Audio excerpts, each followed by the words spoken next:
Long Island audit pretends to be outraged over old case with new outrage.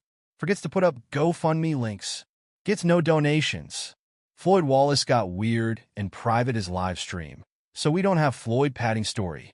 Regan Benson did the insane and streamed from outside the Englewood, Colorado, City Council chambers while watching the City Council meeting on YouTube. Plus, Glenn Serio no-shows the Sweep the Leg Challenge. All this and more on this edition of Auditing Insanity.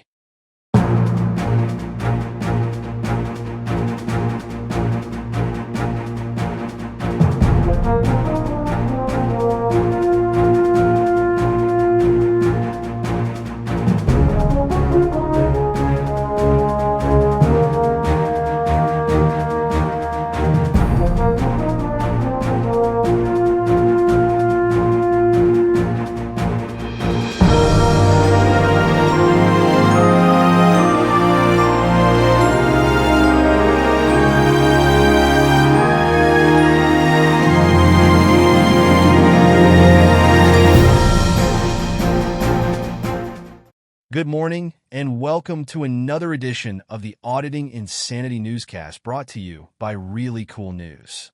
I'm AI Johnny Jones, and I'll be your host for stories on Long Island audits, Glenn Serio, and Regan Benson this morning. We were outsmarted by one Floyd Wallace today, as he set his two new videos to private before we could have the opportunity to review them. That'll show us. No one can watch his promotional material for his ongoing sex tour funding. Hello. Sick burn on us. On that note, we'll ask you to focus on Long Island audit goes live about outrage again. In a stunning new outrage from Sean Paul, Long Island audit Reyes. He went live again Tuesday night to explain that the Nassau County Traffic Parking Agency was conspiring against him to file false reports to see him prosecuted and thrown in jail. Or it's the holiday season. The video has been seen 71,000 times in the last 8 hours, and it's been 7 days since his Support the Fight Against Tyranny and Corruption Fund's last donation. It's been 25 days since his Support Freedom, Stand Against Tyranny Together Fund received a donation. It's been 27 days since his unlawful arrest and constitutional rights violation campaign had a donation. It's been 2 months since his fund Legal Defense Against Unlawful Arrest Fund had a donation.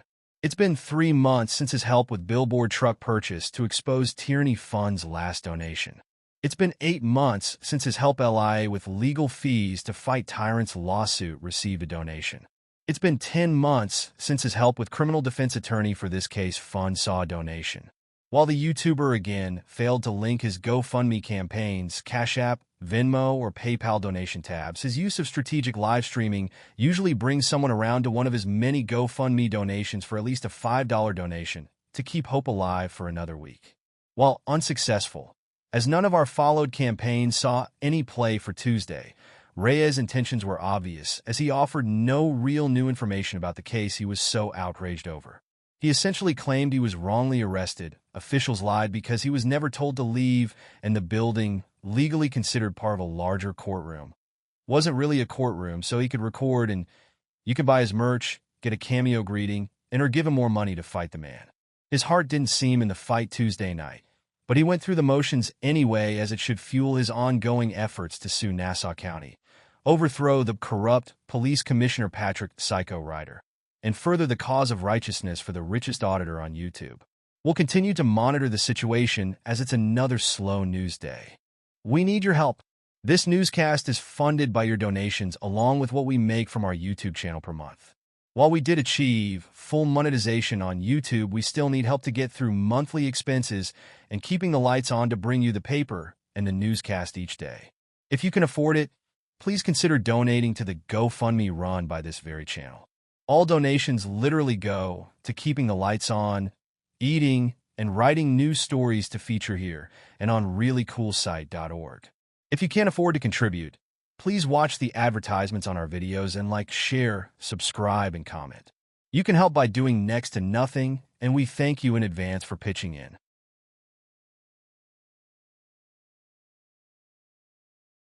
Serio no-shows Sweep the Leg Challenge. YouTuber Glenn Serio no-showed his court hearing in Snohomish County, Washington, Small Claims Court Tuesday afternoon, effectively no-showing the so-called sweep the leg challenge posed to him by Discord user Touche. Touche reported that she arrived in small claims court a little before the court opened at 9 a.m. Pacific time and didn't see Serio in the courtroom. When roll was called for Serio's case against suing Everett, Washington, crime scene analyst Erica Bennett at 9:15 a.m. Pacific time, Bennett was represented by attorney Ramsey Ramerman via Zoom, while Serio failed to appear. Judge Matthew D. Baldock checked with Ramerman to confirm that both sides had received notice of the hearing, then dismissed the case against Bennett due to Serio's non-appearance. Serio had been suing Bennett for $10,000 after claiming that his identity was compromised after she published a police bulletin about Serio as part of her duties for the Everett, Washington, police force several years ago. Because the bulletin contained Serio's driver's license number and social security number to help police identify Serio, Serio claimed that Bennett was responsible for his identity being compromised when the bulletin made its way online years later. The lawsuit itself was part of Serio's apparent plan to raise money to fund federal civil rights lawsuits against several cities in Washington state, including a $500 million lawsuit against the city of Everett. Serio sued several police officers, non-police worker Bennett and YouTuber Tella Klein, over the past 6 months, demanding $10,000, the maximum for small claims court payouts in Washington state, from each of the defendants. Tuesday's loss brought Serio's current efforts to a close, as all of the other lawsuits he attempted had also been dismissed over the past 4 months. Bennett's case was set for a second round of mediation attempts on Tuesday, but now will not move forward due to the dismissal. The loss also means that Serio no-showed the sweep the leg challenge posed to Serio by Discord user Touche, who, along with YouTuber JaneDoe6181, put up $1,500 in cash as prize money if Serio was successful in his efforts. Serio had made the challenge to dozens of male emergency workers, members of the armed forces and police officers over the years, claiming he could break the kneecaps of anyone who challenged him. When Touche accepted his challenge and notified Serio of the acceptance multiple times, Serio turned turtle and refused to respond to her proposal for the challenge to be held after his court hearing on Tuesday. Touche will be appearing on the Sue Bear Presents Serio prequel, Sweep the Leg Aftermath, show at 8 p.m. Eastern Time on Tuesday, December 3rd, 2024, on this YouTube channel to discuss Serio's courtroom antics.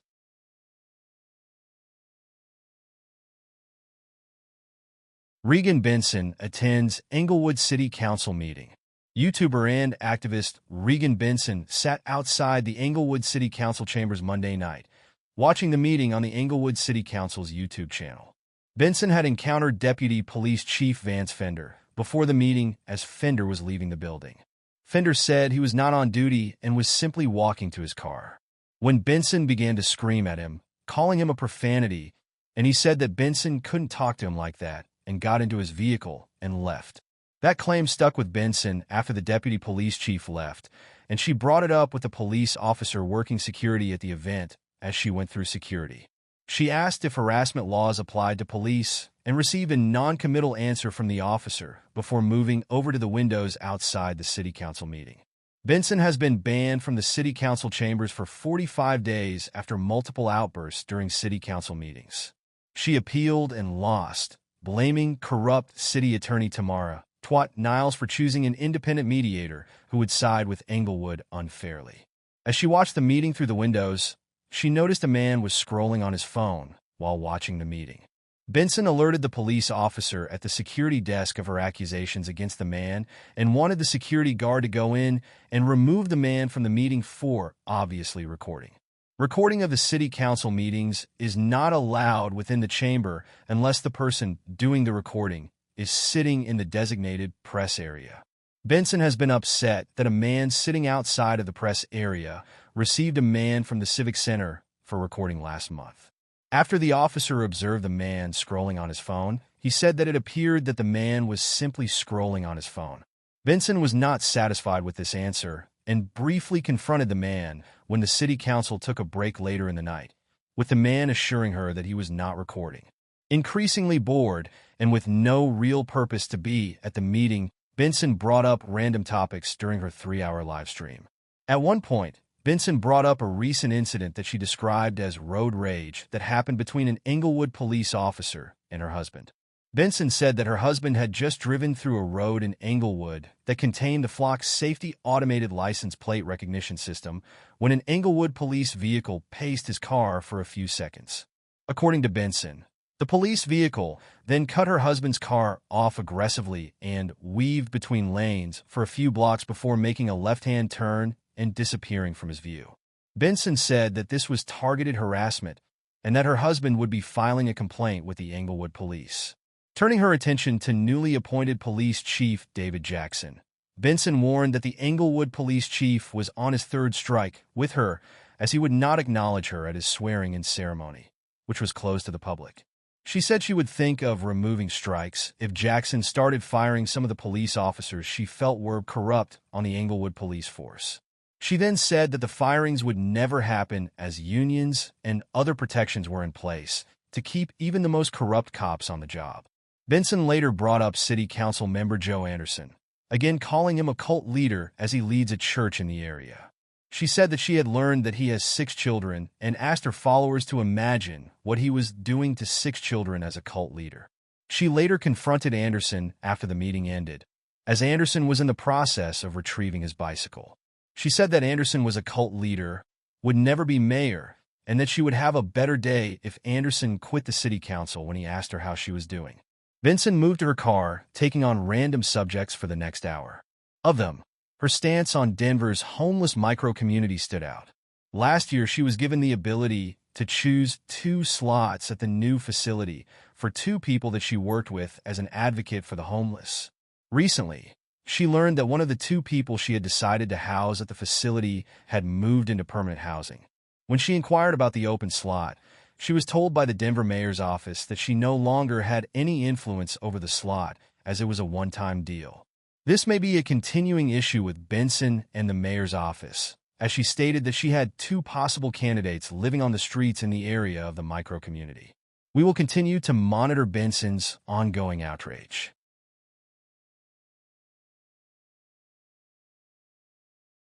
And we're back. Human slave Jim Finch is starting to get under the weather again with sinus pressure, headache, and cold chills. That means the incubation period is over for the cold and flus the children brought into the house for Thanksgiving. Stay tuned for him to go dark for several days coming up as he recovers from his incidents of human sickness, and we again reconsider our keeping him around as our human slave and occasional carnival worker.